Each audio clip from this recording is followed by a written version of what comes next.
तो हम product training शुरू करते हैं। एक जो पेशेंट है ये मेडिसिन कहाँ कहाँ से खरीद सकता है आप बताइए। रिटेलर से रिटेलर से और और डॉक्टर से।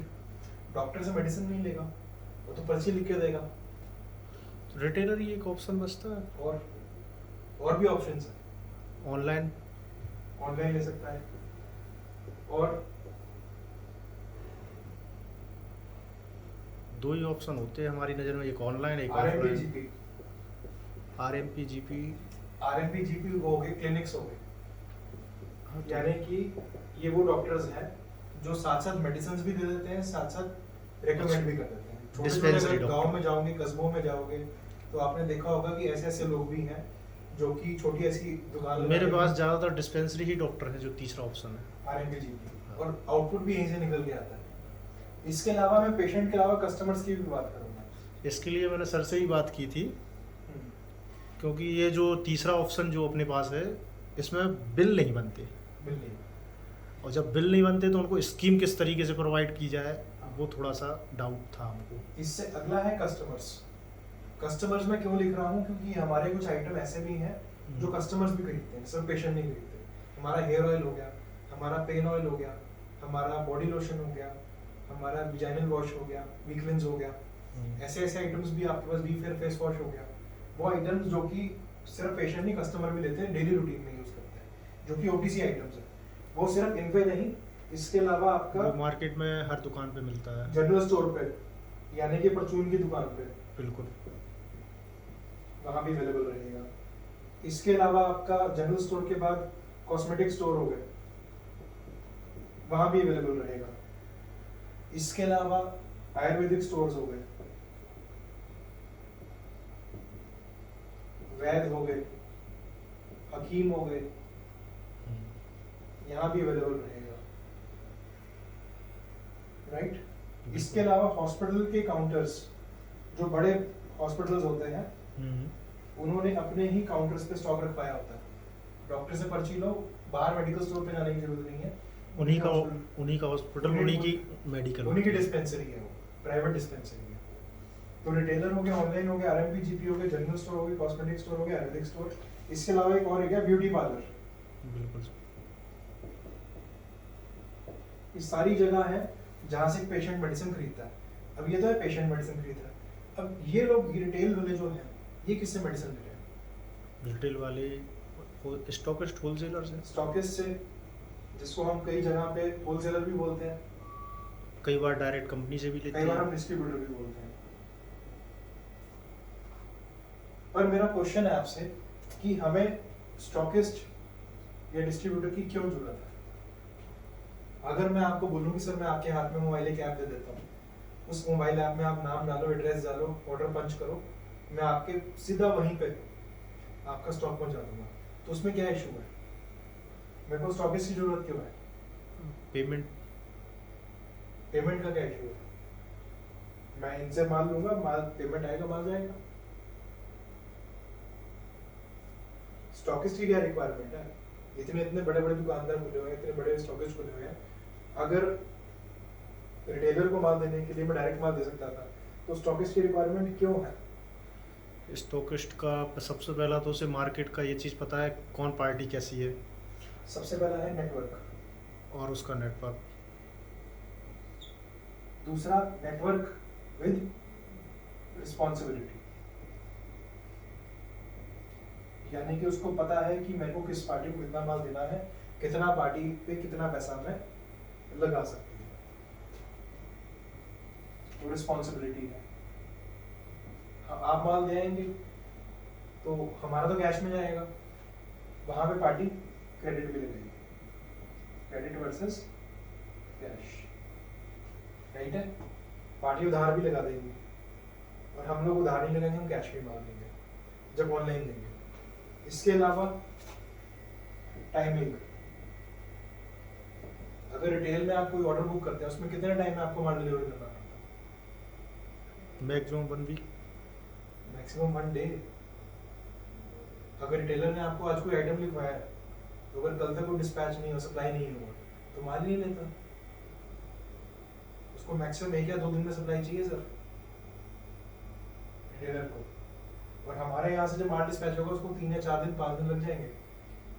उसका कारण समझिए कि कोई कस्टमर अगर आप रिटेल स्टोर पे आके कर रहा है, अगर आपसे कोई आइटम डिमांड कर रहा है और आपके पास वो नहीं है, तो नॉर्मली दुकानदार क्या करते हैं, सर आप 5 मिनट का टाइम दो, पीछे मेरा गोडाउन है वहाँ से लेकर आता हूँ। वो उसका गोडाउन नहीं होता, वो होलसेलर के पास जाता है, मेरे को 2 डिब्बे दे दो इसके, राइट है।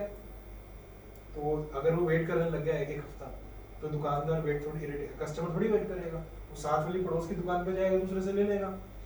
तो रिटेलर कभी भी अपना ग्राहक मुंह नहीं देता, तो उसको क्या चाहिए, टाइमली माल चाहिए। तो टाइमिंग के लिए वो स्टॉकिस्ट ढूंढेगा, होलसेलर ढूंढेगा, डिस्ट्रीब्यूटर ढूंढेगा। अगर कंपनी से मेरे को आपको टीकमगढ़ माल बेचना हो या आपकी टेरिटरी में मेरे को माल भेजना हो, तो 1 दिन में नहीं जाएगा, कम से कम 4-5 दिन 6 दिन लग सकते हैं।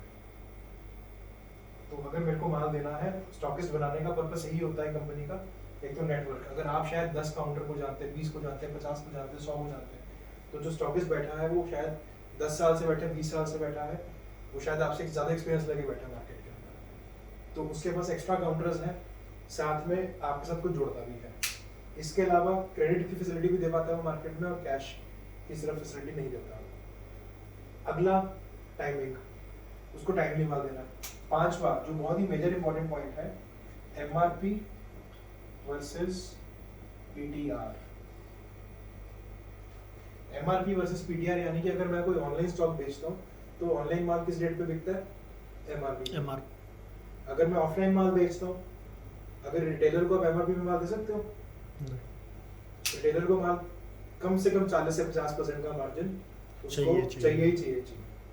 और अगर मेरे को माल यहाँ से ऑनलाइन भेजना है तो एमआरपी पे तो मैं बेच सकता हूँ, पर प्राइस टू रिटेलर पे माल मैं नहीं दे पाऊंगा, क्योंकि मेरे पास डिलीवरी चार्ज भी मेरे को कैलकुलेट करना पड़ेगा। तो इस वजह से डिस्ट्रीब्यूटर खोलते हैं, इस वजह से स्टॉकेज की रिक्वायरमेंट होती है लोकल और रीजनल लेवल पे। अब हमने समझा कि हमें एक स्टॉकिस्ट या डिस्ट्रीब्यूटर क्यों चाहिए।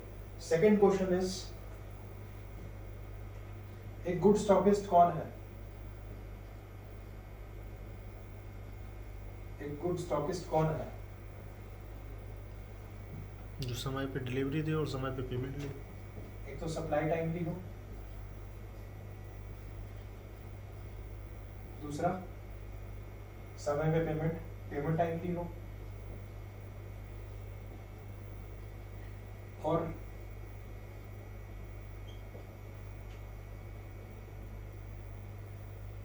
भी हो सकता है सेल्फ वर्किंग हो। बहुत सारे डिस्ट्रीब्यूटर्स मैंने देखे जिनके पास फाइनेंसर्स रहते हैं, वो हमेशा लॉस में जाते हैं या कभी ना कभी फर्म उन्हें बंद करनी पड़ती है। उसका कारण क्या है कि लॉस में जाने का एक ही कारण है कि उनके पास, लॉस में जाने का एक ही कारण है, उनके पास फाइनेंसर्स होते हैं। तो फाइनेंस जब मेरे को किसी से लेना पड़ता है तो फिर मेरे को रिस्पॉन्सिबिलिटी उसके ऊपर हो जाती है कि मेरे को उसके पैसे से काम करना है। उसमें कई बार वो मेरे डिसीजंस में इंटरफेयर करना शुरू करते हैं, क्योंकि मार्केट की नॉलेज मेरे को है, उसको नहीं है। वो सेल बढ़ाने के चक्कर में बोलेंगे यार तू पैसा लगा, कोई बात नहीं लगा देंगे, और जब पैसा आएगा नहीं फिर वो आपका पैसा रोक लेगा। तो डिस्ट्रीब्यूटर जिसका खुद का पैसा होता है, खुद मार्केट करता है, तो उसको पता रहता है कि इस पार्टी के ऊपर कितना पैसा लगाना है, कितना क्या करना है, मुझे कितनी कंपनियां लेनी है, कितनी कंपनियां नहीं लेनी। जब हमारे साथ फाइनेंशियल जुड़ जाते हैं तो हमारे ऊपर दिमाग में बर्डन होता है कि हमें काम बढ़ाना है, किसी भी रूप में बढ़ाना पड़ेगा, अदरवाइज फाइनेंशियल्स को आप जस्टिफाई नहीं कर पाओगे। तो पार्टी सेल्फ वर्किंग होनी चाहिए। सेल्फ वर्किंग का मतलब यही हुआ कि फील्ड में उसको कभी ना कभी जाना चाहिए, 100% जाना चाहिए। अगर फील्ड में वो जा रहा है तो वो आपको गाइड कर पाएगा। अगर आप, मैं फॉर एग्जांपल, मैं कोई लड़का पेन मूविंग कर रहा हूँ, मैंने किसी पार्टी से 5,000 रुपए का ऑर्डर लिया और वो पार्टी शायद 500 रुपए की भी नहीं है, तो आप, अगर मेरा स्टॉकिस्ट को जानकारी होगी तो वो शायद सप्लाई नहीं करेगा, और अगर मेरे स्टॉकिस्ट को जानकारी नहीं होगी तो सप्लाई नहीं करेगा, कम करेगा। इसकी वजह से उसका पैसा नहीं रुकेगा, पैसा फंसेगा नहीं, आपको पेमेंट टाइम से कर पाएगा वो। तो सेल्फ वर्किंग पार्टी को पता होना चाहिए कि कौन सी पार्टी कितनी है, कितनी अच्छी है। सप्लाई टाइम भी होनी चाहिए, पेमेंट टाइम भी होनी चाहिए, सेल्फ वर्किंग होना चाहिए। चौथा, नेटवर्क। नेटवर्क उसका स्ट्रांग होना चाहिए। अगर मैंने एक पार्टी से काम करना है और मैं सोचता हूँ कि मेरे को 3 लाख का काम करना है, 2.5 लाख का काम करना है, 4 लाख का काम करना है, तो अगर पार्टी के पास नेटवर्क सिर्फ 100 पार्टीज का होगा तो 100 पार्टीज यानी कि अगर 4 लाख का काम लेना है तो 4,000 रुपये का काम एक पार्टी से आप ले सकते हो रिटेलर में, हर पार्टी से ले सकते हो 4,000 का काम? नहीं ले सकते। और वहीं अगर पार्टी 400 हो तो 400 पार्टी से 1,000 रुपये का काम ले सकते हो, आराम से ले सकते हो। तो आपको क्या देखना है, किसी भी पार्टी को चालू करने से पहले उसका नेटवर्क स्ट्रांग है कि नहीं है, उसको जोड़ने से क्या हमारे साथ number of counters, number of retail counters बढ़ेंगे या नहीं बढ़ेंगे। कोई भी स्टॉकिस्ट जो अच्छा है उसमें 4 चीज जरूर देखनी है, पेमेंट टाइमली हो, सप्लाई टाइमली हो, खुद काम करता हो, उसका नेटवर्क स्ट्रांग हो, तभी उसको हमने स्टॉकिस्ट अपॉइंट करना है, अदरवाइज स्टॉकिस्ट अपॉइंट नहीं करना।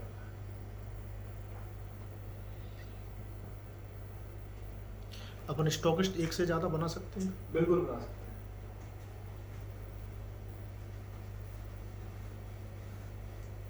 पहले जो फर्स्ट स्टॉकिस्ट है उसकी कैपेसिटी फुल करो, उसके बाद नया स्टॉकिस्ट की बात करेंगे। फॉर एग्जांपल आपकी पार्टी 2 लाख की पार्टी है वो, उसके ऊपर आप काम ही सिर्फ 50,000 का कर रहे हो, आप फिर उस पर एक नई पार्टी बनानी है तो वो बात जस्टिफाइड नहीं है। अगर आपकी पार्टी 50,000 की और 50,000 का माल आप उसको दे रहे हो और आपको पता है अगर मैं इसको लाख रुपए का दूंगा तो मेरे को पेमेंट उसने 50-50 करके देना महीने में, मतलब एक महीने में 50 देगा, महीने में 50 देगा, इसका मतलब उस पार्टी की कैपेसिटी कितनी है? 50,000। तो तब हमने उसको माल ज़्यादा नहीं देना, फिर हमने दूसरी पार्टी को देना। पर अगर आप अच्छी पार्टी पे लगते हैं तो उसको मोनोपोली चाहिए होती है। अच्छी पार्टी कहती है अगर मेरे को माल दे रहे हो दूसरी पार्टी को माल ना दो, तो उस केस में आपको उसी पार्टी को, आपको सर्च ही वो पार्टी करनी पड़ती है जहाँ से पेमेंट भी निकल सके, स्टॉकिस्ट उसके पास नेटवर्क भी हो, उसके पास सप्लाई भी हो सके, पेमेंट भी। नेक्स्ट है मार्केटिंग स्ट्रेटजी।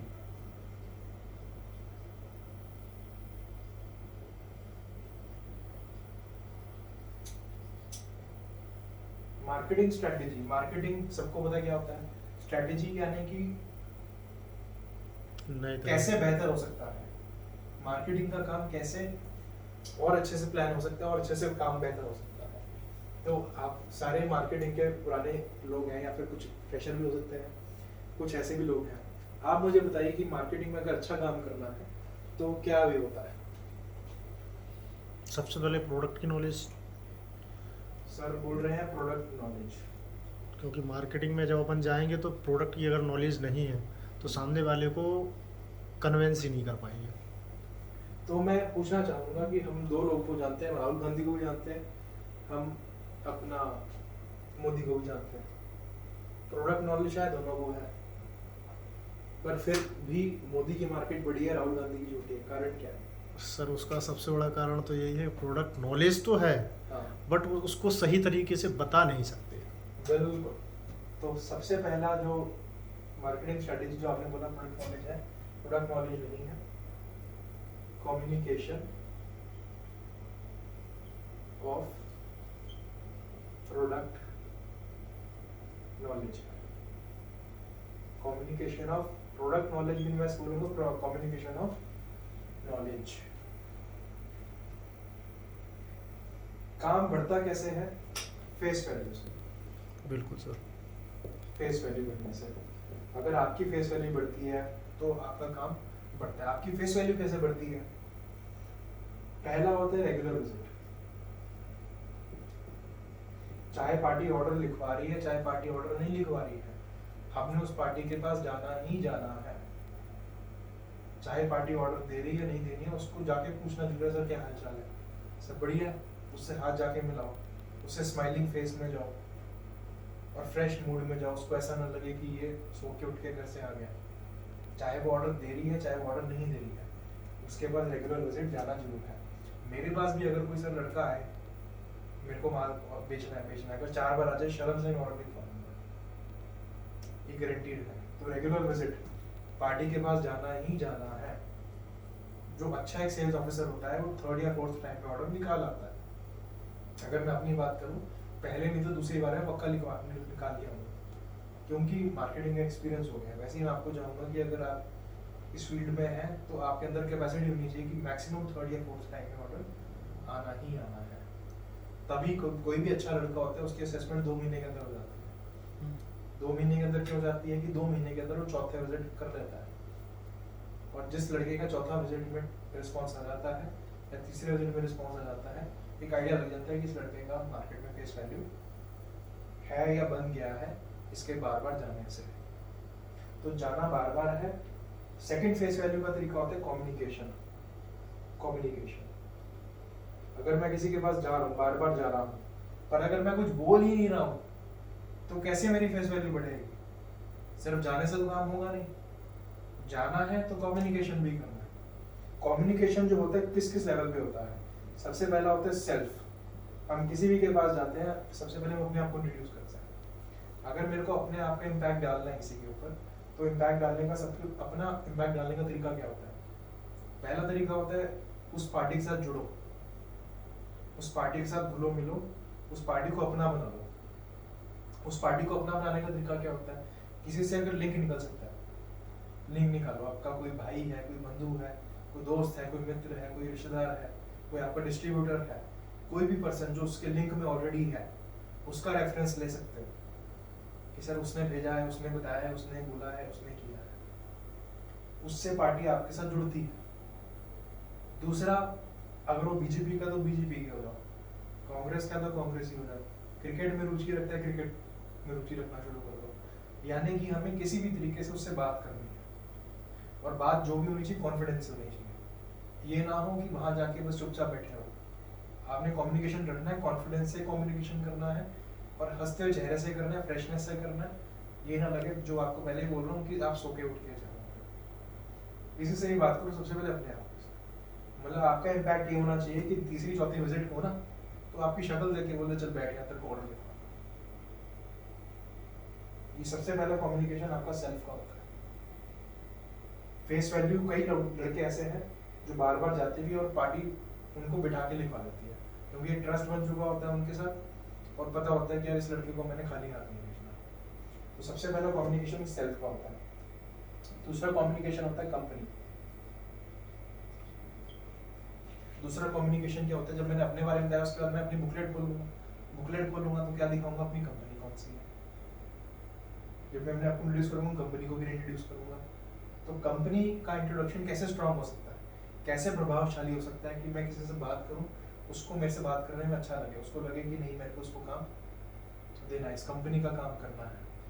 तो इसके लिए आपको सोचना पड़ता है कि मेरे कौन से ब्रांड प्रोडक्ट है, मेरे कौन से ब्रांड लीडर हैं कि मैं इसको अपने ब्रांड के बारे में बताऊंगा, ये मेरे से प्रभावित होगा। हमारा एक ब्रांड मेमोपी एचसी क्रीम है, वो खूब चलता है, अच्छा चलता है। अगर उसको आप बोलेंगे तो वो पहचान जाएगा, अच्छा मेमोपी एचसी वाली कंपनी, आपका क्वालिटी बढ़िया होगा। दूसरा, आप हाईलाइट कर सकते हो कि किस किस कंपनी का मैन्युफैक्चरिंग कर रहा है। जैसे नॉर्मली जितनी भी मार्केटिंग कंपनियां हैं वो खुद मैन्युफैक्चरिंग नहीं कर रही हैं। वो 90% कंपनी जैसी है जो बाहर से बनवाती है, अपना नाम लगा के ठप्पा लगा के दे देती है। वहाँ पे क्वालिटी एश्योर्ड नहीं होती। क्यों? जिसने अगर बाहर से बनवा के माल बेचना है, उसने क्या करना है कि जिससे रेट सस्ता है उसने वहां से ले लेना। आपकी कंपनी आपको बना के भी दे रही है और बेच भी रही है, तो क्वालिटी में कॉम्प्रोमाइज नहीं कर सकते, क्योंकि हमें पता है हमें सही चीज देनी है। तीसरा, हम अच्छी कंपनीज को भी बना के दे रहे हैं।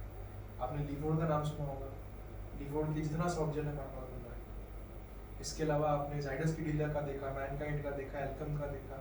इसके अलावा आपने अपना पिनाकल का देखा, आरती लाइफ साइंसेस का देखा, आपने एल्डर का देखा, वेलस का देखा। तो उन सभी कंपनीज की मैन्युफैक्चरिंग हमारे पास हो रही है। तो अगर हम उनके लिए बना रहे हैं तो हमारी क्वालिटी तो अपने आप अच्छी होगी। तो जो जिस भी पार्टी के पास बैठे उसको समझाओ, अपने ब्रांड के बारे में बताओ, अपनी सेल्फ मैन्युफैक्चरिंग के बारे में बताओ, उसको ये बताओ कि हम किस किस के लिए बना रहे हैं, तो उसका प्रभाव आपके ऊपर पड़ेगा। तो आपको कंपनी को अपने हाईलाइट ऐसे करना है कि सामने वाला उसको ये दिखे कि ये क्वालिटी यहाँ पे बेहतर है। तीसरा आपका कम्युनिकेशन का एस्पेक्ट होता है प्रोडक्ट। किसी भी प्रोडक्ट को अगर बेचना है हमें सर, तो उसका सबसे पहला वे क्या होता है? किसी प्रोडक्ट को बेचना है तो सबसे पहला तरीका क्या होता है? सबसे पहला क्या करना होता है किसी भी प्रोडक्ट को बेचने का?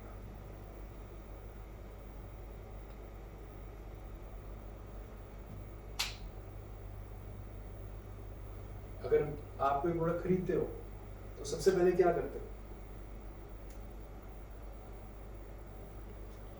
सबसे पहले तो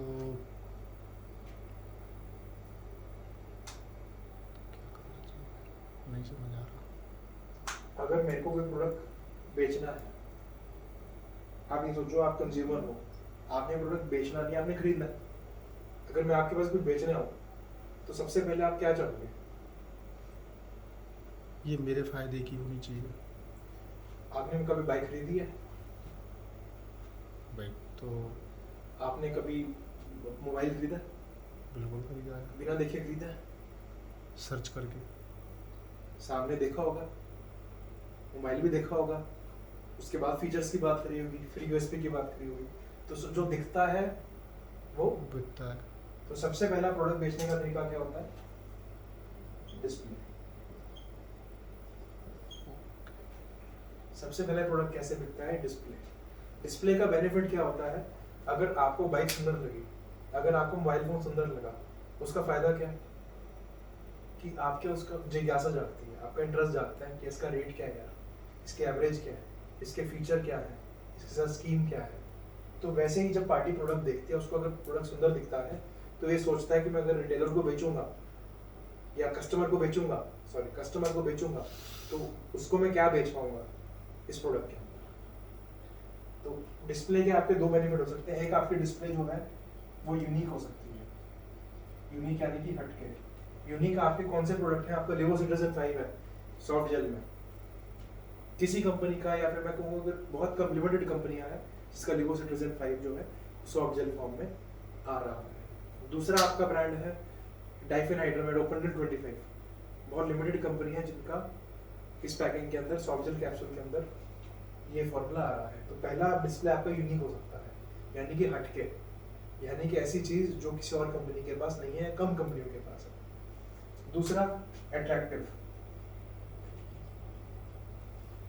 यानी कि अगर आपको कोई पैकिंग सुंदर लगी, स्मार्ट लगी, आपको लगा कि मैं कस्टमर को प्रेजेंट करूंगा, तो वो ऑडियंस मेरे से प्रोडक्ट आराम से उठा लेगी। कई बार पैकिंग सुंदर होती है, बोतल सुंदर होती है, पत्ता सुंदर होता है कि कस्टमर देख के प्रीमियमनेस फील करता है। सीधी बात है, अगर हम आईफोन देखते हैं किसी को, उसका डब्बे से ही पहचान हो जाती है, अच्छा ये तो बड़ा अच्छा लग रहा है, हमें लगता है कि फ़ोन भी शायद बहुत अच्छा होगा। तो सबसे पहला कोई भी काम करने का तरीका क्या होता है? प्रोडक्ट का डिस्प्ले। आपके पास प्रोडक्ट जो भी प्रोवाइडेड है उसके सैंपल्स आपको दिए जा रहे हैं, उसके सैंपल्स आपको दिए गए हैं, उनको सिर्फ बैग में ना रखें, उसको दिखाना जरूर है, उनको अपने पार्टीज को दिखाओ, अपने रिटेलर्स को दिखाना है। सेकंड प्रोडक्ट का बेचने का तरीका होता है यूएसपी, क्योंकि हमारे पास इतना टाइम नहीं है कि हम एक एक प्रोडक्ट के ऊपर 10-10 मिनट लगा सकते हैं रिटेलर के पास। हमें 1 मिनट के अंदर, 1.25 मिनट के अंदर, या फिर मैक्सिमम 30 सेकंड्स के अंदर एक प्रोडक्ट को ख़त्म करना है। तो हमारे को फटाफट उसको दिखाना है और फटाफट उसकी क्या खासियत है। यूएसपी मतलब यूनिक सेलिंग पॉइंट, यूनिक मतलब हटके, सेलिंग पॉइंट मतलब बेचने का तरीका। यूएसपी यानी कि हटके बेचने का तरीका। तो आपको ये सोचना है कि मेरे को इस प्रोडक्ट के अंदर क्या चीज़ को हाईलाइट करना है जिससे मेरा रिटेलर प्रभावित होगा। हो सकता है आपका रिटेल में सबसे पहले प्रोवाइड करने का तरीका उसका पैकिंग की हो, जो हमने ऑलरेडी बात करी है। हो सकता है यूनिक हो सकता है अट्रैक्टिव हो सकता है आपका यूनिक पॉइंट आपका फॉर्मूला हो। आपके यहाँ पे काफी अच्छे फॉर्मूले हैं जो हटके हैं। आपके पास कोल्ड रोल टैबलेट है, आपके पास ओबेजेसिक फोर्ट है, सिक्लोपेरा 500 के साथ है, कोल्ड रोल टैबलेट लोरेटाडीन के साथ एंटी कोल्ड में फॉर्मूला है, आपके पास एक्सिट क्रीम है, ट्रिनिडाजोल और डेक्सपेंथेनॉल के साथ है। नॉर्मली क्लोबेटासोल ओफ्लॉक्साटिल्बिनासोल में आ रहा है, पर डेक्सपेंथेनॉल और ट्रिनिडाजोल किसी कंपनी में नहीं आ रहा, कम कंपनियों में आ रहा है। आपके पास बेस्टोरेस्ट है, फॉर्मूला हटके है। आपके पास अपना कफरोल प्लस टैबलेट है, फॉर्मूला हटके है। मैं ये नहीं कहूँगा कि हम ही बना रहे हैं सिर्फ, पर एक आइटम बेचने 50 लोग जा रहे हैं मार्केट में, एक आइटम बेचने 2 लोग जा रहे हैं, तो किसको बेचना आसान है? जो 2 लोग जा रहे हैं। और रिप्राजोल कितने लोग बेचने आ रहे हैं मार्केट में? पेंटाप्राजोल कितने लोग बेच रहे हैं? रमॉक्सी बेचने कितने लोग जा रहे हैं? पर कोल्ड रोल का टैबलेट बेचने कितने लोग जा रहे हैं? बेस्टोरेस्ट का फॉर्मूला बेचने कितने लोग जा रहे हैं? LTZ5 हटके पैकिंग बेचने कितने लोग जा रहे हैं? ओपनडेल 25 हटके पैकिंग बेचने कितने लोग जा रहे हैं? तो दिमाग वहां लगाए जहां पे कस्टमर के पास चॉइसेस कम हो, उसके पास ऑप्शंस कम हो। तो पहला आपका यूएसपी आपका पैकिंग हो सकता है, दूसरा यूएसपी आपका फॉर्मूला हो सकता है, तीसरा यूएसपी आपका गिफ्ट स्कीम हो सकती है। फॉर एग्जाम्पल अगर मैं बात करूँ जैसे कॉइल की, हमारे 6 पीस कितने के हैं इस टाइम पे रिटेल के लिए? 108 नहीं 105 के आसपास का रेट है। 105 के 6 पीस हैं, तो 105 इंटू 6 कितना हो गया? 630। 630 रुपए के माल के साथ आपकी सिंगल बेडशीट फ्री है। सिंगल बेडशीट 1200 रुपए की है। आप मुझे चलो जितने का मान लो उससे महंगी तो गिफ्ट ही है। कोई 12 पीस लेते तो डबल बेड की बेडशीट, 1200 के माल के साथ 2000 रुपए का बेडशीट। ये कैसे पॉसिबल है? जितने का मान है उतने का बेडशीट है। तो कंपनी का फोकस क्या है कि हर रिटेलर तक माल पहुंचे, हर रिटेलर एक बार उठाए माल। ऐसे में तो कंपनी लॉस में जाएगी सर। हम ये प्रमोशन नहीं है, ये प्रमोशन नहीं है। तो आप सोचो ना, कोई रिटेलर मना कर देगा आपको फ्री में बेडशीट मिल रही होगा? आपको कोई रिटेलर मना करेगा कि 12 पीस पे आप ना दो, बेडशीट फ्री है? वैसे ही आपके पास अपना गिफ्ट स्कीम्स है। अगर आप गिफ्ट स्कीम देख लो कि हमारा कैटेगरी सी देख लो, इसके अंदर एविप्राजोल अगर आप देखो, रैपसेड डीएसआर है, 36 बॉक्स के साथ हमने सीलिंग फैन कर रखा है फ्री। 36 बॉक्स सीलिंग फैन मतलब क्या होगा? 36 बॉक्स 115 के है एक बॉक्स, तो 36 इंटू 115 4140, 4000 रुपए का माल है। पंखा कम से कम कितने का? 2000। आप मुझे बताओ कोई डीलर मना कर देगा 50% पे माल लेने को? करेगा कोई डीलर मना? इसके बाद रिटेलर के पास एनुअल स्कीम भी है, एनुअल रिटेल स्कीम है। अगर आप 50,000 का माल उठाते हैं, 75,000 का माल उठाते हैं, 1 लाख का उठाते हैं, 1.25 लाख का उठाते हैं, 1.5 लाख का उठाते हैं, 2 लाख का उठाते हैं, उसके अलावा एक्स्ट्रा स्कीम है। यानी कि अगर किसी को 36 प्रोडक्ट की रेंज में से कैटेगरी सी में अगर आप जाएंगे, 20 या 25 प्रोडक्ट हैं, उसको मिला के 36 बॉक्स देते हैं, सारे बिकने वाले प्रोडक्ट हैं, और 36 बॉक्स लगाते हैं, तो उसके पास 5,000 रुपए का माल गया अप्रोक्सीमेटली। पहले उसको आपने सीलिंग फैन दिया, अगर उसको आपने 12 महीने 6,000 का माल दिया, तो 6 इंटू 12 कितना हो गया? 72,000। 72,000 के ऊपर कौन सी गिफ्ट स्कीम में आ गया? 50,000 वाली में।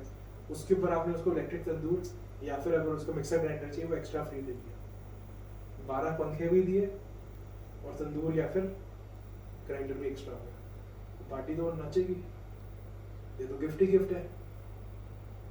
6 बॉक्स पे देना चाहते हो 6 पे दो, 12 पे देना 12 पे दो, 24 पे देना 24 पे दो, 36 पे देना 36 पे दो, 50 पे देना 50 पे दो। आपके पास हर टाइप के रिटेलर के लिए कोई ना कोई गिफ्ट प्लानिंग है। उसके लिए आपने जो प्लानिंग करनी है, ऑर्डर की प्लानिंग प्रॉपर्ली करनी है। अगर आपको पता है कि मेरे को ये आइटम 100 डब्बा बेचना, मेरी ये पार्टी 36 डब्बे वाली है, इसको गिफ्ट ये देना है, तो 36 डब्बे पे आपने लिखना है, ऑर्डर में लिखना है कि ये गिफ्ट चाहिए। अगर आपको 6 वाली पार्टी है, 6 बॉक्स वाली पार्टी है, उसको गिफ्ट देना है, तो उसको मेंशन कर देना कि 6 बॉक्स में मेरे को ये गिफ्ट चाहिए। मतलब आपको अपने ऑर्डर को फ्रेम इस हिसाब से करना है कि आपको जिस पार्टी को जो गिफ्ट देना है वही आप ऑर्डर में डालें। आपकी जो गिफ्टिंग पॉलिसी है वो नहीं है कि साल के अंत में आएगी, ये जो गिफ्टिंग पॉलिसी है ये साल एक बिल के साथ ही आएगी। जब आपका माल आएगा आपकी पार्टी के, जब आपकी पार्टी के पास स्टॉक आएगा, वो स्टॉक के साथ ही गिफ्ट आएगा। इसके अलावा एनुअल गिफ्ट अलग है। अभी इसमें सर एक सबसे पहले ही मैंने एक क्वेश्चन किया था जब आपने वो तीसरा ऑप्शन लिखा था डॉक्टर वाला, सबसे पहले शुरुआत में, उसमें तो फिर से मैं वही क्वेश्चन करूंगा। बिल नहीं बन, जैसे सर से मेरी बात हुई थी, सर बोल रहे थे हमारी 2 तरीके की है सर। हाँ, एक तो जो इमीडिएट होती है, ठीक है, इमीडिएट में तो मेरे को कोई दिक्कत है ही नहीं है, क्योंकि वो तो स्टॉकिस्ट आपका मैनेज करेगा। ठीक है, वो तो मैंने आपको माल दे दिया, गिफ्ट दे दिया, आपने जिस मर्जी को देना दे दो, ठीक है, वो मेरा काम नहीं है। दूसरा काम आपका एनुअल है। एनुअल में आपको मेरे को सारे बिल्स देने पड़ेंगे। एनुअल रिटेल में जिस जिसके बिल आपको मेरे को देने पड़ेंगे, मैं उसी पार्टी को गिफ्ट दे पाऊंगा जिसके बिल मेरे पास आ जाएंगे। कच्चे वाले मैं एक्सेप्ट नहीं कर पाऊंगा, तो आपको मेरे को पक्के बिल देने ही पड़ेंगे। तो आप उसके लिए जो प्लानिंग करिए इस तरीके से करिए। कोई ऐसी पार्टी, ज़्यादातर पार्टियां ऐसी हैं कि उनके नाम पे कच्चे वाली पार्टियां बिल ही नहीं बनता उनके नाम पे, और बिल हम काट ही नहीं पाते उनके नाम तो पे। उसके लिए आपको क्या करना पड़ेगा कि जो आपका स्टॉकिस्ट है उससे कोई ऐसा रिटेलर प्लान करो जो आगे उनको माल दे दे, तो उसके नाम पे बिलिंग होती रहेगी, गिफ्ट उसको जाएंगे हमारी कंपनी एंड से, और वो आगे अपने आप डॉक्टर से गिफ्ट कर देगा। पर मेरे को जो गिफ्ट देना पड़ेगा वो पक्के बिल पे देना पड़ेगा। ठीक है, प्लानिंग समझ आ गई आपको मेरी? बिल्कुल। मतलब आपको कोई ऐसा स्टॉकिस्ट या मीडिएटर पकड़ना पड़ेगा जिसके नाम पे बिलिंग कटती रहे, पर माल आपके समझ गए। चले जाए। मेरे पास तो आना चाहिए, पक्का बिल आना चाहिए। बिलिंग उसके नाम पे हो जाएगा, उसके नाम से पूरी सेल हो जाएगी और उसी के नाम से गिफ्ट आके वो डिलीवर हो जाएगा। मतलब मेरा जो टास्क है वो सिर्फ आपको गिफ्ट देने का है, उसी को गिफ्ट दे सकता हूँ जो मैं, जिसका मेरे पास पक्का बिल आ गया। इसके अलावा आपका यूएसपी, आपका पैकिंग हो सकता है, फॉर्मूला हो सकता है, गिफ्ट स्कीम हो सकता है, आपका रिजल्ट हो सकता है। ये सबसे महत्वपूर्ण है। अब क्या होता है कि कई लोग काम कैसे करते हैं, रेट पे। फॉर एग्जांपल अगर मैं बोलूँ मेरा हील जॉइंट कैप्सूल है, हील जॉइंट कैप्सूल ऐसा आइटम है, अगर रिटेलर ने कस्टमर को दे दिया और कस्टमर को रिजल्ट मिल गया, तो कभी भी ये नहीं चाहेगा कि मैं दूसरा ब्रांड ले लूँ।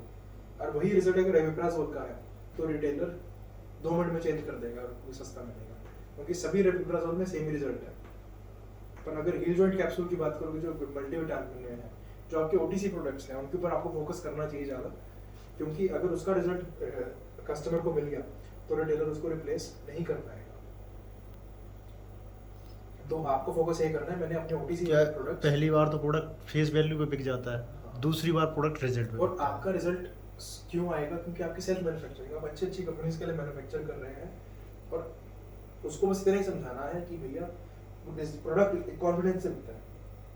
अगर ओपी जैसी कॉइल बेच के ना, तो ये बोलना भैया खाली शीशी वापस ले लेना अगर रिजल्ट ना मिले, और बता। अगर फुट क्लियर बेच रहे हैं तो बोलते 2 दिन में अगर रिजल्ट दिखना शुरू ना हो तो भरा हुआ डिब्बा वापस कर देना।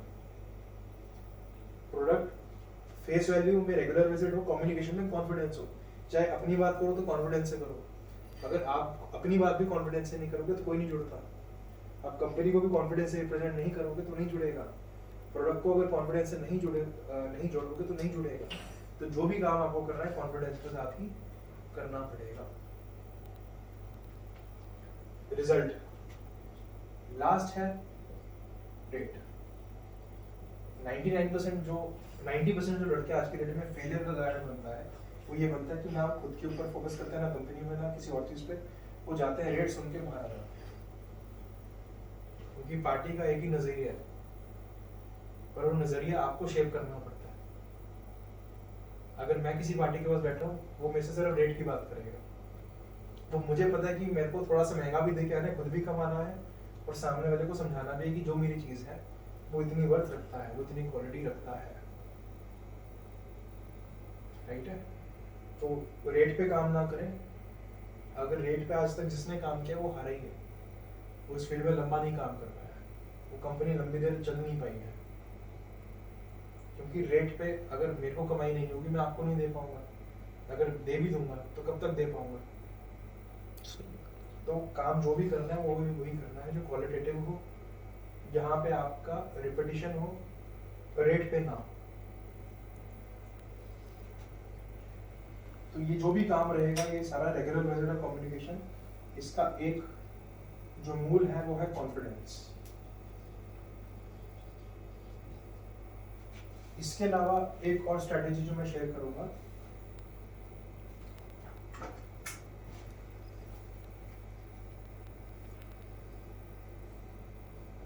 Fake customer strategy. जब मैंने खुद भी काम शुरू किया तो मैंने क्या किया कि जहाँ पे जिस बीट पे मैंने आज तक काम नहीं किया था, जहाँ पे कोई डिलीवरी को जानता नहीं था, एक पत्ता लेके मैंने लड़का भेज दिया। उस लड़के का काम था कि हर रिटेलर से वो पत्ते की डिमांड करना। जब उसने हर रिटेलर को बोला कि सर मेरे को ये आइटम चाहिए, तो रिटेलर ने बोला नहीं है, क्योंकि उन्हें खरीदी नहीं हुई है। तो रिटेलर ने उसको समझाया कि तू ये ना ले, ये ले ले, ये भी बढ़िया है। तो वो कस्टमर ने बोला कि नहीं सर ये नहीं, मेरे को तो यही चाहिए। तो 2 दिन बाद जब मैं उस बीट पे गया, उन पार्टियों के पास विजिट किया, तो हर पार्टी ने मेरे को वो आइटम डिमांड करनी शुरू करी, और वो डिमांड करी तो 4 आइटम मैंने साथ में और लगा दी। तो जो बीट मेरे लिए 0 वैल्यू रखता था, वो फर्स्ट डे में मेरा 15,000 का ऑर्डर पूरी बीट से आ गया। 10 रिटेलरों ने मेरे को ऑर्डर लिखवाया उससे। अगर मैंने 30 रिटेलर किया तो 10 रिटेलर से मेरे को ऑर्डर लिखवाया, क्योंकि उनके पास कस्टमर आ रहा था, उनको कस्टमर को कॉन्फिडेंस दिखा। तो ये भी एक बहुत अच्छी स्ट्रैटेजी है अपने प्रोडक्ट को प्लेस करने का। चौथा, सेल्स ऑफिसर ऑफ स्टॉकिस्ट। जो स्टॉकिस्ट के पास लड़के काम कर रहे हैं वो हर काउंटर को जानते हैं, स्टॉकिस्ट के पर्सनली जानते हैं, उनसे सपोर्ट लो कि भाई मेरे को तो अच्छे काउंटर्स बता, अच्छी चीज़ें लेके जा, अगर उसके लिए हल्का फुल्का खर्चा भी करना पड़ता है उसके ऊपर कर दीजिए। तो जब मैंने काम शुरू किया था तो 3 तरीके से मैंने काम बढ़ाया था अपना। पहला जो मेरा अपना कॉन्फिडेंस था, जो रेगुलर विजिट है, कम्युनिकेशन है, इससे कम से कम 50 काउंटर मैंने खोले थे। 50 काउंटर से मेरा 50,000 का धंधा फिक्स हो गया। दूसरा काम मेरा फेक कस्टमर स्ट्रैटेजी, इस स्ट्रैटेजी से 50 नए काउंटर मैंने खोल लिए थे। कितने काउंटर हो गए? 100 हो गए टोटल। तीसरा स्ट्रैटेजी मेरा लड़के स्टॉकिस्ट लड़के से 40-50 काउंटर उसने खुलवा दिए थे। कितने हो गए? 150 काउंटर। 150 काउंटर से मेरी सेल कितनी आ गई थी? 1.5-2 लाख की। जब मेरी 1.5-2 लाख की आई, स्टॉकिस्ट मेरे को पूछता कि इतना काम कैसे कर रहा है?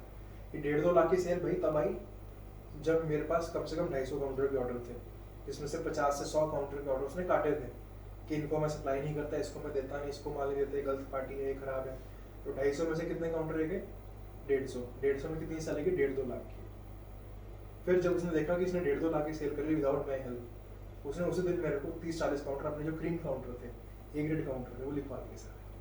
जब मैं उनके पास गया, उसका रेफरेंस लेके गया, जब मैंने वहाँ पे जोर लगाया तो उसी महीने 1 लाख रुपए का आउटपुट मैंने सिर्फ वो 40 काउंटर से लिया। और 30-40 काउंटर मैंने सेकंड मंथ में और खोले। तो सेकंड मंथ में मेरी सेल कितनी हो गई? 3 लाख। और 3 महीने पहले मेरे को उस मार्केट में कुछ जानता नहीं था,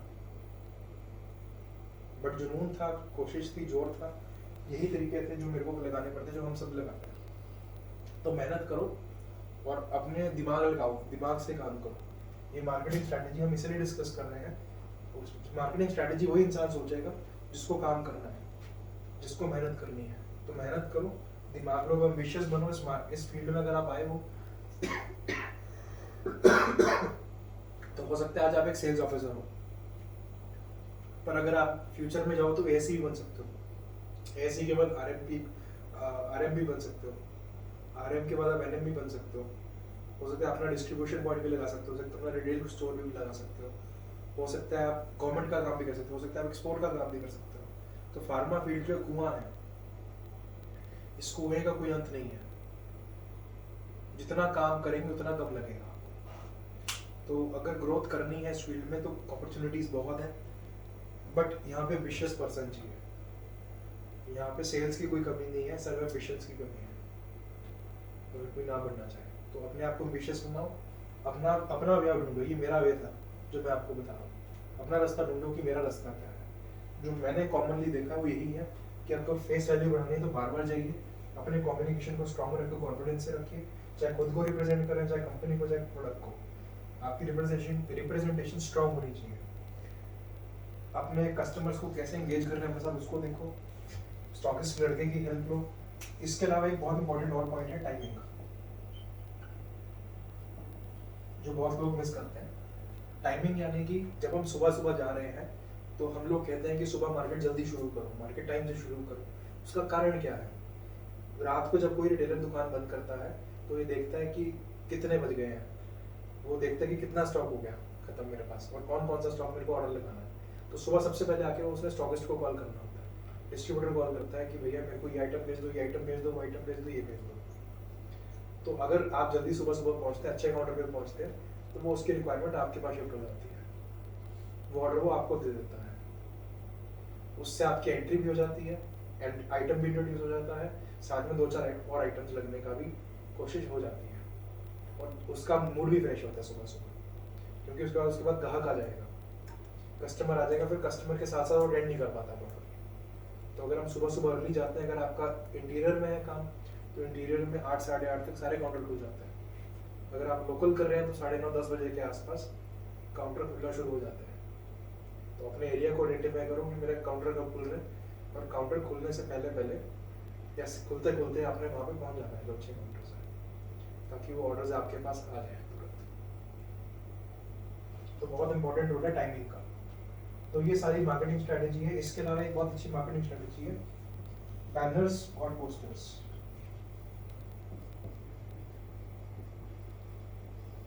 इसके ऊपर भी हम अगर काम करते हैं, बैनर्स अगर दुकानदार पे लगाते हैं, पोस्टर्स अगर दुकानदार पे लगाते हैं, तो वहां पे भी उस दुकानदार को आपका प्रोडक्ट रखना पड़ेगा।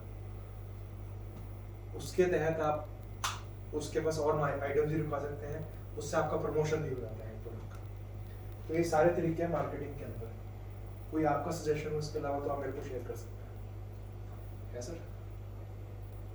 लगभग सब पॉइंट हो गए हैं हो कवर। गए? कोई इनवैलिड पॉइंट हो?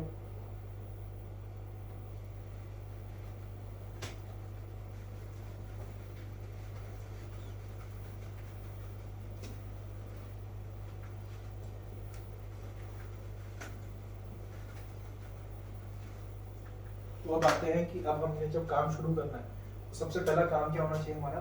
स्टॉकिस्ट के पास जाना है। स्टॉकिस्ट के पास क्यों जाना है? सबसे पहले तो आपने अपना टूर प्रोग्राम बनाना है। टूर प्रोग्राम जो बनता है पार्टी की टूर प्रोग्राम के हिसाब से बनता है, सप्लाई के। बिल्कुल। जिस दिन उसने सप्लाई करना है उससे एक या दो दिन पहले वहां पे उसका टूर सेट कर लेना है। दूसरा, स्टॉक अवेलेबिलिटी। आपकी बुकलेट में शायद आज मान लीजिए 100-125 आइटम हो सकता है, 200 है, मेरे को नहीं पता आपके पास कौन सा बुकलेट है अभी, बट मैं मानता हूँ अभी जो इस टाइम है 117 आइटम है। तो 117 आइटम में से अगर आपकी पार्टी के पास अवेलेबिलिटी सिर्फ 40 प्रोडक्ट्स की हो तो आप 40 आइटम बेचेंगे कि 17? 40 ही बेच पाएंगे। 40 ही बेच पाएंगे। ये ध्यान रखना है। उसका कारण बता देता हूँ कि अगर मैं किसी रिटेलर के पास जा रहा हूँ और वो आइटम उससे बुक करके आ रहा हूँ जो मेरे शॉपिस्ट के पास नहीं है, 15 दिन बाद जब मैं दोबारा उस काउंटर पर जाके खड़ूंगा तो मेरे को खड़ने नहीं देगा, मेरे को भगा देगा और मेरे को कम से कम 10 बार उसके पास जाना पड़ेगा दोबारा अपना इंप्रेशन बनाने के लिए, और मैं शायद जाऊंगा नहीं, रेगुलर विजिट नहीं कर पाऊंगा, तो वहाँ पे आपका इंप्रेशन खराब होगा। तो आइटम वही बुक करिए जो आपके स्टॉकिस्ट के पास अवेलेबल हो, अदरवाइज बुक मत करिए। अपना स्टॉक चेक करके काम करना है। तीसरा, पार्टीज लिस्ट। काम करने से पहले अपनी पार्टी के पास जाइए। हमने उसी पार्टी पे काम करना है जिस पार्टी पे पार्टी सप्लाई करती हो। अगर पार्टी बोलती है कि मैं इस पार्टी पे सप्लाई नहीं करूंगी तो आप उसके ऊपर काम नहीं करेंगे, और फिर भी अगर आपने उस पार्टी के ऊपर काम करना है तो कैश पे ही होगा। वहाँ क्रेडिट की कोई सुविधा पार्टी आपको नहीं देगी। अगर आपने किसी ऐसी पार्टी को सप्लाई करना है, मैं फिर रिपीट कर रहा हूँ, जो कि आपकी पार्टी की पार्टी ना हो, यानी कि पार्टी उसके ऑलरेडी बिजनेस ना कर रहा हो और उसकी रिस्पॉन्सिबिलिटी लेने के लिए ना तैयार हो, तो आपने उस पार्टी को माल नहीं देना है, चाहे वो मेरा सगा रिश्तेदारी क्यों ना हो, चाहे वो मेरी अपनी खुद की फर्म ही क्यों ना हो। उस पार्टी पे आपने सप्लाई तभी कराना है जब आपको श्योर हो कि वहां से पेमेंट आ गया, वरना उसी पार्टी पे आप सप्लाई करो, काम करो जहाँ पे आपकी पार्टी माल देती है, क्योंकि पेमेंट कलेक्शन की रिस्पॉन्सिबिलिटी आपकी नहीं है, सप्लाई करने की रिस्पॉन्सिबिलिटी आपकी नहीं है। आपने उसको ऑर्डर्स देने हैं, जहाँ पे उसको लगता है कि मैं सप्लाई कर दूंगा तो वहाँ पे ऑर्डर दे दीजिए, जहाँ पे उसको लगता है सप्लाई मैं नहीं करूँगा, पहले पेमेंट आएगा तो करूँगा, तो पहले पेमेंट करा के ही सप्लाई कराना है। क्लियर है? पार्टीज के ऊपर कैटेगराइज करो ABC। ए पार्टी तो वो है जहाँ पे अगर 30-40 मिनट भी बैठना पड़ता है, 45 मिनट भी लगाने पड़ते हैं, तो भी हमने उठना नहीं है जब तक ऑर्डर ना मिले, क्योंकि ये पार्टी वो अगर एक बार शुरू हो गई तो आगे आपको बढ़ते जाएगा। बी ग्रेड पार्टी है जिसको हमें लिमिट में काम देना है, लिमिट में सामान देना है। सी पार्टी वो है जिसको हमने माल नहीं देना है, इसको क्रॉस लगा लीजिए। नेक्स्ट है आउटस्टैंडिंग ऑफ रिटेलर। मान लीजिए आपने काम शुरू कर दिया, आपको 2 हफ्ते हो गए, 3 हफ्ते हो गए, जिन जिन पार्टीज के पास आप बार बार रिपीट जा रहे हो, तो काम पे जाने से पहले आपने ये जरूर देखना है कि इस पार्टी का अगर ऑलरेडी रिटेलर का पैसा लगा हुआ है स्टॉकिस्ट के ऊपर और पिछला पैसा नहीं आया है और पार्टी के हिसाब से इसको आगे माल नहीं जाएगा, पहले पेमेंट आएगा, तो उस पार्टी से आपने कोई बुकिंग नहीं लेनी है। अगर आप बुकिंग ले रहे हैं और उस पार्टी को माल नहीं जा रहा तो बुकिंग वैलिड नहीं है। वो बुकिंग आपने वही देनी है जहां पे माल जा सकता हो। अगला है पॉइंट ऑर्डर ऑफ स्टॉकिस्ट। अगर आपको लगता है कि मेरे पास 40 आइटम है 117 आइटम में से और मेरे को और आइटम्स की जरूरत है, आपको लगता है मेरे को स्टॉकिस्ट का ऑर्डर बनाना चाहिए, आप स्टॉकिस्ट का ऑर्डर बना लीजिए, पर स्टॉकिस्ट का ऑर्डर बनाने से पहले आउटस्टैंडिंग ऑफ स्टॉकिस्ट के ऊपर आपने ध्यान रखना है। तो स्टॉकिस्ट की जो आउटस्टैंडिंग है आपकी मैक्सिमम जो रहेगी 45 to 60 डेज की रहेगी, 45 से 60। और फोर्थ पर फर्स्ट मीन्स मैक्सिमम 3 ही बिल लगाएंगे, चौथा बिल तभी बनेगा जब पहला बिल पेड हो जाएगा, नहीं तो उसका चेक आ जाएगा अगर वो ड्यू नहीं है। फॉर एग्जाम्पल 1 तारीख को आपने बिल कराया, 10वें दिन आपने दूसरा बिल कराया, 30वें दिन 20वें दिन आपने तीसरा बिल कराया, अब 30th डे पे आप मुझे बोल रहे हैं सर मेरे को और माल रिक्वायर्ड है, तो अभी ड्यू तो नहीं है 60 डेज के हिसाब से, ड्यू नहीं हुआ 60 डेज के हिसाब से, पर 30th डे पे आप चौथा बिल बनाने को मुझे कह रहे हैं, तो पहले मैं आपको बोलूँगा कि सर पहले मेरे को फर्स्ट जो बिल है उसका चेक ला के दे दीजिए, फिर मैं अगला बिल आपका अपडेट कर दूंगा। और मैक्सिमम जो लिमिट रहेगी 2 लाख रहेगी, 2 लाख लिमिट का अर्थ है कि एक पार्टी अगर एक बिल में 2 लाख का माल ले लेती है तो दूसरा माल उसको तभी जाएगा जब उसका पेमेंट उसमें से कुछ। कुल मिला के ये है कि बिलिंग चाहे जितनी करा लो, 3 बिलिंग के बाद चेक चाहिए, और 2 लाख से ज़्यादा बिलिंग उधारी नहीं दे सकते। नहीं दे सकते, राइट है। ओके। धीरे धीरे ये लिमिट बढ़ जाती है, अगर पार्टी की पेमेंट लाख लाख रुपए की 2-2 लाख रुपए की पेमेंट आती रहती है टाइम सिंगल शॉट में, तो धीरे धीरे उसकी ट्रेड लिमिट बढ़ जाती है। ऐसी ऐसी पार्टी है जो 50-50 हज़ार पे शुरू हुई है, आज उनको शायद करोड़ रुपए का भी मान जा रहा है उधार पे। ऐसी ही पार्टी जिनको 5-5, 10-10 लाख से शुरू किया था और आज उनको कैश पे ही मान रहे हैं। वो वैल्यू जो उन्होंने अपनी बनाई है विद टाइम बनाई है, अपने सिस्टम से बनाई है। तो भी भाई रिकॉर्डिंग चल रही है, ये क्लियर हो गया। लास्ट है, मान लीजिए आप बुकिंग कर रहे हैं 3.5 लाख का, सेल आ रहा है 2.5 लाख का, डिफरेंस कितना हो गया? 1 लाख का। 1 लाख का। ये किस पे आया डिफरेंस? पार्टी पे। आपने 3.5 लाख का बुक किया था, उसके लिए पार्टी मेरे को स्टॉक एंड सेल देती है, जो कि जरूरी है। मंथ के एंड पे 2 तारीख से पहले आपने अपनी पार्टी से स्टॉक एंड सेल लेके मेरे को दे देनी है। 3.5 लाख का बिलिंग बुकिंग किया, 2.5 लाख का सप्लाई हुआ, 1 लाख का डिफरेंस है। डिफरेंस आने का कारण पार्टी की थी स्टॉक नहीं था, नॉट अवेलेबल। तो ये सुनवाई मैं नहीं करूंगा सर। आप वही आइटम बुक करेंगे जो कि स्टॉक में अवेलेबल हो। अगला, बैड काउंटर, इसकी भी सुनवाई नहीं होने वाली, क्योंकि इसका मतलब पार्टी से कम्युनिकेशन नहीं है। तो आपने जो भी काम करना है अपने स्टॉकिस्ट के साथ, डिस्ट्रीब्यूटर के साथ, होलसेलर के साथ कम्युनिकेट करके ही काम करना है। उससे पूछ लो कौन से काउंटर वो नहीं करता, बाद में एक्सक्यूज नहीं होगा सर वो काउंटर करता नहीं था, मेरे को बताएंगे उसने। अगला, स्टॉक भी है आपके पास, काउंटर भी करता है और उसका पिछला पेमेंट ड्यू चल रहा है, तो ये भी मैं सुनवाई नहीं करूँगा। आपने जो भी काम करना है अपनी पार्टी का आउटस्टैंडिंग ले लेना है। फॉर एग्जाम्पल, अगर लगता है कि कल मेरा कोई टूर है, तो आज ही पार्टी के पास चले जाओ शाम को कि सर मैं इस रूट पे जा रहा हूँ, कोई आउटस्टैंडिंग है तो मेरे को आज ही दे दीजिए। आप लोकल बैठे हो, लोकल बैठा बंदा आराम से स्टॉकिस्ट के पास डेली जा सकते हैं बैठ के, उसके पास जाके बैठो, जो कल के रूट पे आउटस्टैंडिंग लग रही है उसको पहले आज ले लीजिए हाथ में, और उस पार्टी से ऑर्डर ना लीजिए, उस पार्टी से पेमेंट की बात करेंगे। कलेक्शन का काम आपका नहीं है, सप्लाई का काम आपका नहीं है, पर ऑर्डर आपने वही लेने हैं जहाँ पे आप आउटस्टैंडिंग ना खड़ी हो। अगर डिफरेंस इस वजह से आएगा तो मैं सुनवाई नहीं करूँगा। अगला इशू है आउटपुट।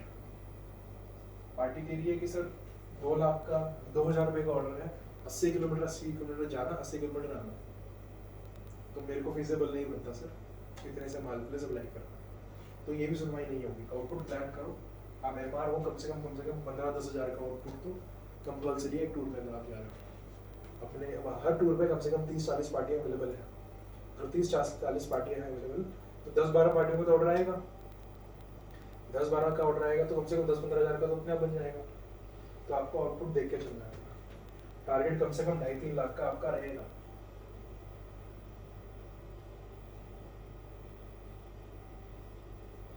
और अगर इस टारगेट के लिए भी सोच विचार करना पड़े तो इस फील्ड में काम करने का फायदा नहीं है, क्योंकि इतना भी काम ना निकले तो उस प्रोफेशन में क्या करोगे?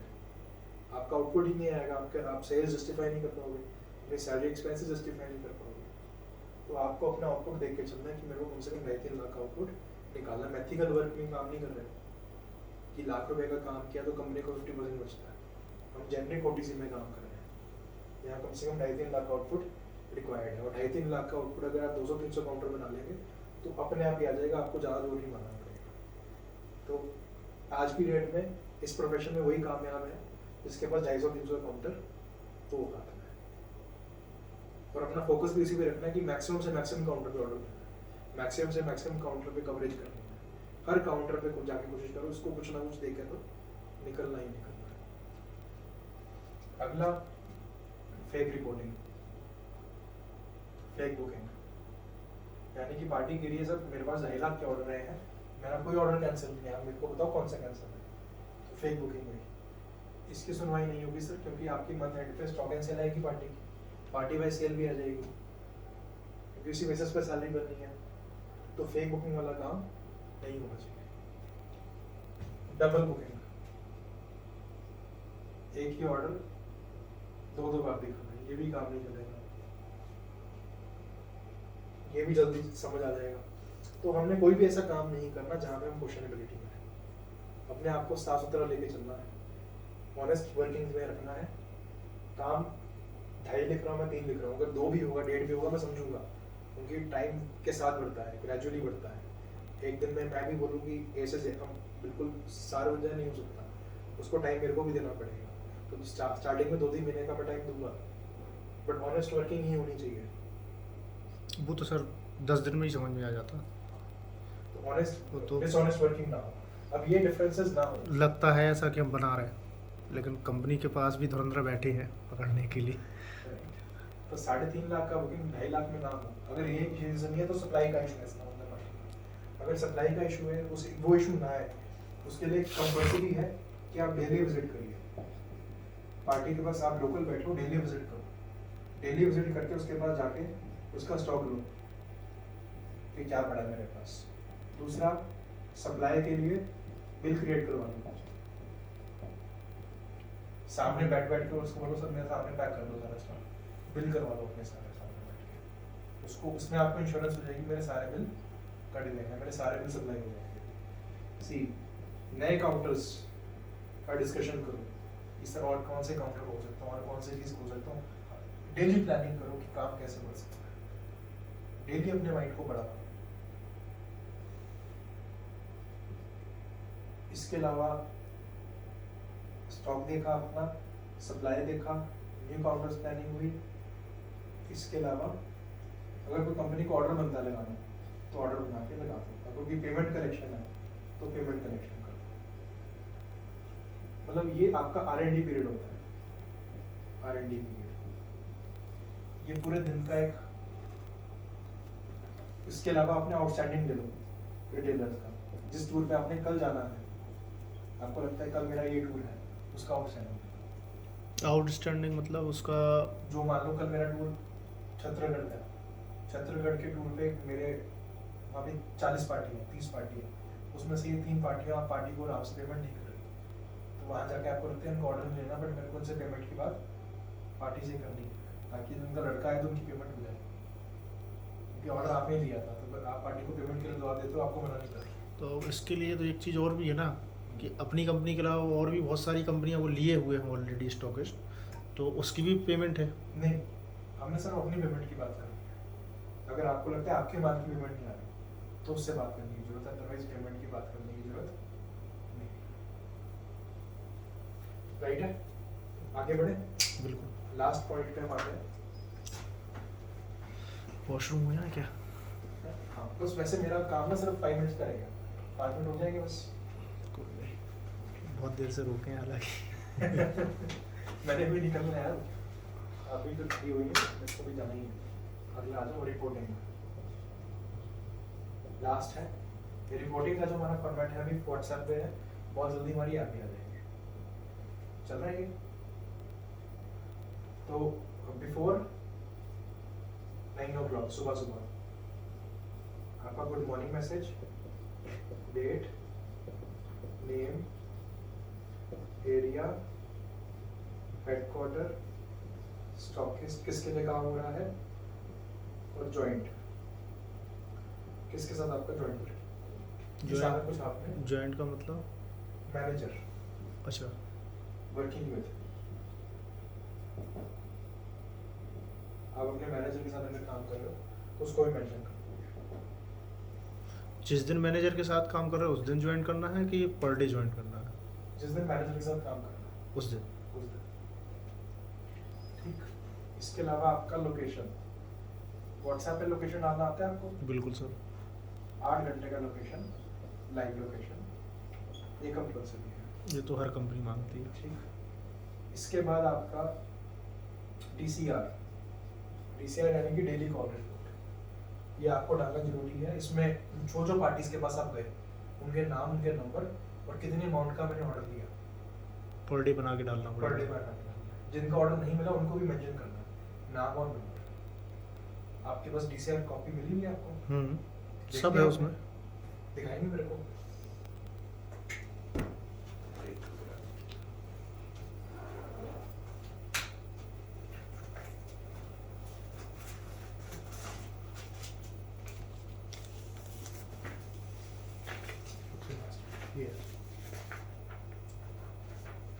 ये हमारा DCR कॉपी है। इसका सब पूरा पैड नहीं होगा? इसको आप फोटो कॉपी करा लीजिएगा, कॉपी कराते रहिएगा। इसमें आपका नाम आएगा, वर्किंग एरिया आ जाएगा, डेट आ जाएगी, किस किस पार्टी के पास, 2 पेजेस है, ये आ जाएंगे आपके पास। टोटल कॉल्स आप 34 तक यहाँ पे मेंशन कर सकते हैं। कितनी वैल्यू लिखा है यहाँ पे आपने मेंशन कर देना, कितने कॉल हुए, कितने प्रोडक्टिव कॉल्स रहे, TC आने की टोटल कॉल्स, PC आने की प्रोडक्टिव कॉल्स। टोटल कॉल्स यानी कि कितने काउंटर्स पे हम गए, प्रोडक्टिव कॉल्स यानी कि कितने काउंटर्स के हमें ऑर्डर मिले। ऑर्डर वैल्यू यानी कि POB, pen order booking, POB मतलब पेन ऑर्डर बुकिंग, हमें कितने रुपए का ऑर्डर मिला। बुक्ड आइटम डिटेल यानी कि कौन सी आइटम कितनी क्वांटिटी मिली। फॉर एग्जांपल आपने 10 पार्टियों से ऑर्डर दिया, आपने किसी से ओपी जैसे कॉल 2 पीस किया, किसी से 3 पीस, किसी से 4 किया, किसी से 6 किया, तो टोटल ओपी जैसे कॉल आपने कितने बेचा? 25 पीस। ये आइटम मैंने आज इतनी क्वांटिटी बेचा, इतने डब्बे बेचे, इतनी बॉटल बेची, वो आपने सारी इसमें मेंशन कर रही है। वो तो पॉसिबल नहीं हो पाएगा 170 को। तो इसके लिए हमने एक और मैसेज किया है, वो है इवनिंग मैसेज। वो फॉर्मेट आपको मिल जाएगा, उस फॉर्मेट में आपने TC, PC, POB, आपके जो कंसर्न HR है वो उनसे आपने डिटेल ले लेनी है इवनिंग मैसेज। उन्होंने डिटेल ऑलरेडी बना रखी है सारी TC, PC, POB और आइटम वाइज डिटेल वो आपने मेंशन कर दी है। इसके अलावा आपके पास ऑर्डर बुक होगी, ऑर्डर बुक है, और जो जो ऑर्डर्स आप लेते रहेंगे उसके लिए आपको ऑर्डर बुक दी गई है।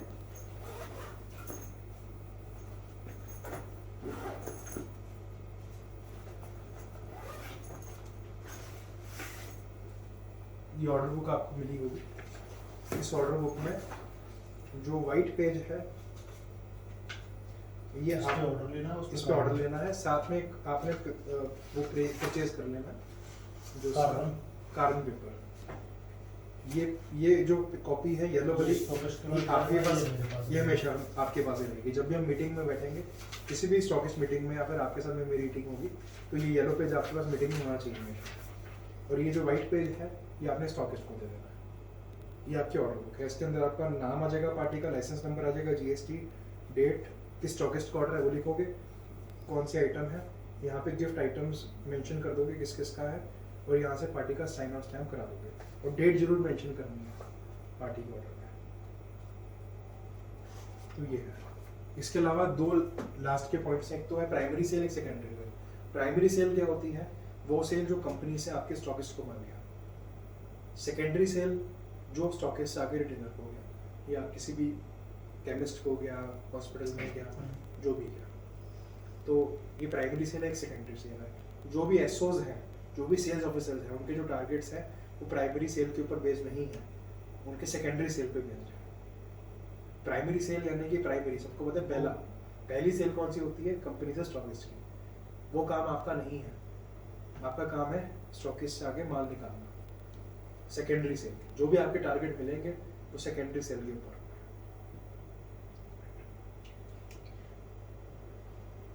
प्राइमरी सेल तो पहले महीने में हो जाएगी, इसके बाद तो सब सेकेंडरी रहेगी। नहीं, प्राइमरी सेल आप मान लो एक पार्टी को अपने माल लगा दी, हो गया।